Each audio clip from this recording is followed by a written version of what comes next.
अगदी त्यांनी ते व्हिडिओ वगैरे सगळे काढून ठेवलेत बघा सर, बरोबर आहे. तर काट्यावरती घट टाकल्यावर परत किती भरला? एक भरला आता 31 वर काय ते भरला. बर बर बर 31,400 काय ते. बर बर. आणि दुसरा 36 700 का काय ते 600 का 700 भरला होता.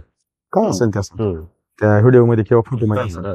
आणि आपण ज्या वेळेस ती 16 एप्रिलला गाडी मुपली, काय 2-3 घड मुपली होती. पहिला काहीतरी 34 का 37 असा भरला होता, 35 आणि परत 34 असं काहीतरी 3च घड मुपले होते. 34, 35 आणि 37 असं काहीतरी आलं जे काय त्या व्हिडिओ मध्ये असं. आणि आज बी साहेब सांगतात की 31 जे काय आहे ते 31 हा जास्तीत जास्त 36च्या पुढे भरला. हा सरासरी मी म्हणतो जर रास काढली आपण तर तुमचा अंदाज किती लागेल असं तुम्हाला वाटतं? म्हणजे किती, म्हणजे सरासरी आपण का म्हणतो सरासरी ह्या सगळे गड ज्यावेळेस तुटतील त्यावेळेस सरासरी किती ना तुम्हाला वाटतात ह्या 2 गाड्या गेल्या त्याच्यावर अंदाजपत्र?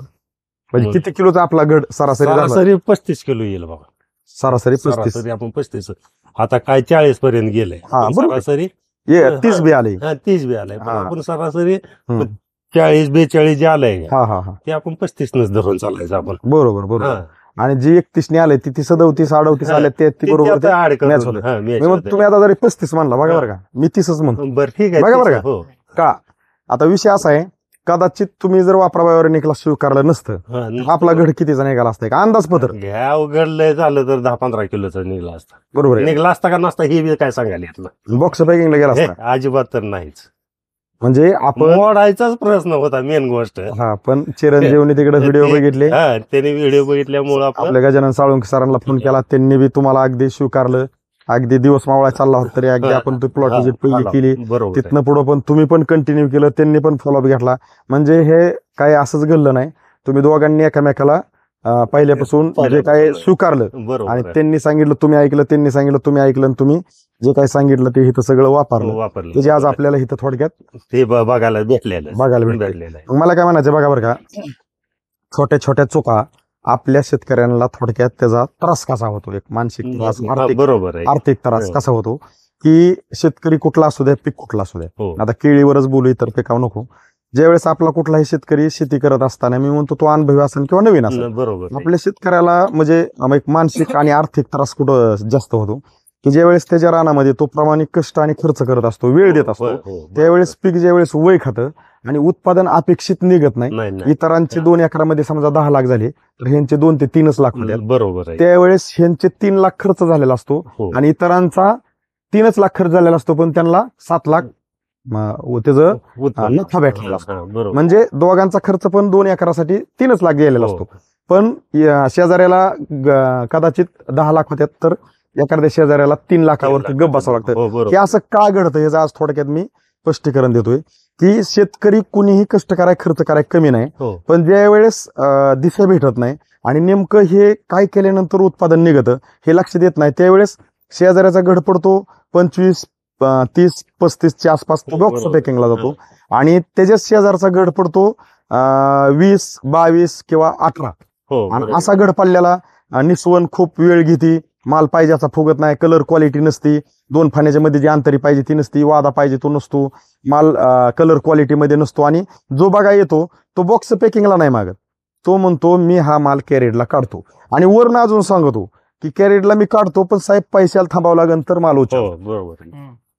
म्हणजे इकडून तर सगळीकडून शेतकरी आर्थिकनी पण अडचणीत आलेला असतो, कष्ट करून पण पाकळलेला असतो. मग सगळीकडून असं होऊन पण म्हणजे मन आतून नाराज असतं, होई म्हणावं तरी बी अडचण आणि नाही म्हणावं तरी अडचण, कारण माल तर काढायला मग काढायला मला आणखी पुढे गेल्यानंतर मग त्याला कोणीच घेत नाही, हे सगळ्या शेतकऱ्याचं लक्ष देतं. मग त्या ठिकाणी काही म्हणजे एक थोडक्यात त्या परिस्थितीनुसार एक निर्णय घ्यावा लागतो की बरं असू दे साहेब पण पैसे कधी देतात.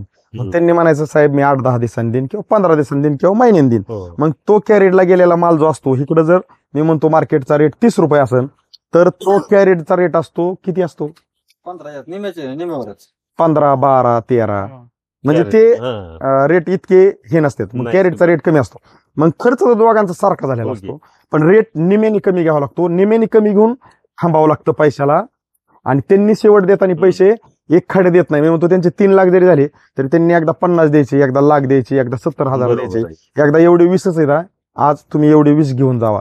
म्हणजे हे सगळे चायपाय दिलेले पैसे चायपाय जातात हो, आणि बरोबर त्या आहे. शेतकऱ्याच्या हातात काही सुद्धा राहत नाही. मग ज्या वेळेस जेवढं गेलं तेवढंच द्यायची बारी आल्यानंतर 1 वर्ष असंच जातं वाया. आणि मग हे वाया गेलेलं ज्यावेळेस पीक आपल्याला अपेक्षित उत्पादन देत नाही हं. त्यावेळेस मी माझ्या रानात कष्ट करून हरलो हे जे ज्यावेळेस स्वतःच्या मनाला जाणीव होती हं, बरोबर त्यावेळेस आहे. शेती करायला नको वाटते. नको वाटते. खरंय खरंय. मग आता मला काय म्हणायचं बघा, इथं तुम्हाला वापरा बायोनिकने न्याय कसा दिलाय. तुम्ही तुमच्या पद्धतीने आपदत होता, पण तुम्ही आज कबूल पण करताय हो की आज आपला हा प्लॉट पण आपण वापरा बायोनिकचं मार्गदर्शन तुम्ही नव्हता घेणार तर मोडणार. मोडणारच होतो. मग तुम्ही मोडणार होता तर तुमचं गेलेला खर्च काय बाहेर निघणार नाही. नाही. बरं बाहेर नाही निघत. आणि मानसिक त्रास जे होतो, इतर शेजारी मित्रमंडळी बरोबर. विचारतात काव मोलला त्यांना पण आपल्याला का मोलला सांगू सुद्धा वाटत नाही. म्हणजे आतून लाजलेला असतो आपण, बरोबर आहे. सांगायसारखा नसतो विषय. नाही, खरंय. मग हिथं विषय अगदी आम्ही हे व्हिडिओ का काढतो की शेतकरी अनुभवी असू द्या किंवा मी म्हणतो नवीन असू द्या, ज्या वेळेस तुम्हाला असं वाटतंय की मला थोडीशी शंका वाटते, माझ्या केळीने वय खाल्ल्याने वाटतंय, माझी केळी थोडंसं प्रॉब्लेम मध्ये वाटते, किंवा मला केळी प्रॉब्लेम मध्ये न येऊन देता मला केळी एकदम चांगली आणायची हा, बरोबर. पहिल्यापासून हो, शेवटपर्यंत, हो. तर मला अगदी हात जोडून माझ्या शेतकरी मित्रांना विनंती की तुम्ही वापरा बायोनिकला स्वीकारा. आणि ते असं स्वीकारा, मी तुम्हाला एकदम इतकं स्पष्ट सांगतोय की तुम्ही फक्त 2 महिन्याचा डोस घ्या. हो, बरोबर. का बघा सर, 2 महिन्याचा डोस तुमच्या ह्या नजरेलाच सांगून देईन की वापरा बायोनिक मध्ये काय ताकद आहे आणि खरंच आपला प्लॉट उचलला का. आपल्या प्लॉटमध्ये जे काय दाणेदार वॉटर सोलेबल आपण टाकलेलं आहे, लेंडीखत शेणखत जे काय टाकलेलं त्याचं विघटन होऊन आपटेक होऊन ते उचलतंय का, ह्या पिकात फरक दिसतील तुम्हाला. आता आपलीच दुसरी बाग आहे. हा हा हा आपलीच दुसरी बाग आहे, पण वापराबाई न वापरल्यामुळं हा हा तिथे 20-22 वजन भरलेलं आहे किलो घराचं. बरं बरं. आपण जे वापरलंय वापराबाई त्याच्यामुळं आपल्याला एकदम भारी हे झालेलं हा आहे. घर निघालेलं म्हणजे आपल्या घरची का. हा, बरं असू द्या. आहे. आपली जी एक बाग आहे त्याला तुम्ही वापरा बायोनिक वापरलं नाही, पण नाही, ती बाग प्रॉब्लेम मध्ये नव्हती. नव्हती. सगळ्यात महत्वाचा विषय नीट पहिल्यापासून चांगले पहिल्यापासून ती हा. प्रॉब्लेम मध्ये नव्हती, वय वगैरे खाल्लेलं नव्हतं. हा. त्याची रास किती बसली सरासरी 20-22 20-22, 20-22 आणि ही निघते आपली 32 ते 35, कमीत कमी 31चा गड आलाय. हा. म्हणजे मी म्हणतो 31ची जरी रास बसली बसली. तरी तिथं 22 आणि इथं 31 म्हणजे 9 किलोचा डिफरन्स आहे. डिफरन्स आणि तिथं तोटे कुठले आहेत, ती बाग 22 गेलेला लोकलला आणि हा 31 किलो वाला गड हा बॉक्स पॅकिंग. ह्याला रेट 18 रुपये हा. आणि त्याला रेट 22 किलो वाल्याला 9 ते 10 रुपये. 9-10 रुपये गेले. बरोबर आहे का. मग 9-10 रुपये गेला आणि इकडं 8 रुपये गेला. म्हणजे जर निम्म्यानी पैशामध्ये तफावत पडत असेल तर माझी अगदी हात जोडून विनंती शेतकरी मित्रांनो, रुपयानंच गेला. पण आता कसं होत आहे सांगायचं म्हणल्यावर माणूस थोडं डबल नाही. सांगतोय की हो, असं काय अडचण नाही. पण मला काय म्हणायचंय साळुंके सर, बघा बारीक विचार जर केला तर तुमचं जर ह्या प्लॉटकडे जर आपण आता पहिल्या अवस्थेचा उल्लेख केलाय, दुसऱ्याचा केलाय, तिसऱ्याचा केलाय, चौथ्याचा हो, केलाय, बरोबर. 5व्याचा केलाय, 6व्याचा, आज 7व्या अवस्थेचा आपण तारखेचा उल्लेख केलाय. आपण लोकेशन पण आपण शेवट तिथं जाऊन धावणार आहे. आज आपण आतमध्ये धावतोय की घड कसे आहेत काय बाबा, की आतमध्ये आपल्या शेतकरी मित्रांनो थोडाच कॅमेरा फिरूनच घ्या की कसं बाबा ही शेवटच्या हार्वेस्टिंग शेवटचा दिवस गोड व्हावा. तर इथं गोड झालाय का, कारण याच्यासाठी केला होता 18 आणि शेवटचा दिवस गोड व्हावा. अभंग आपल्या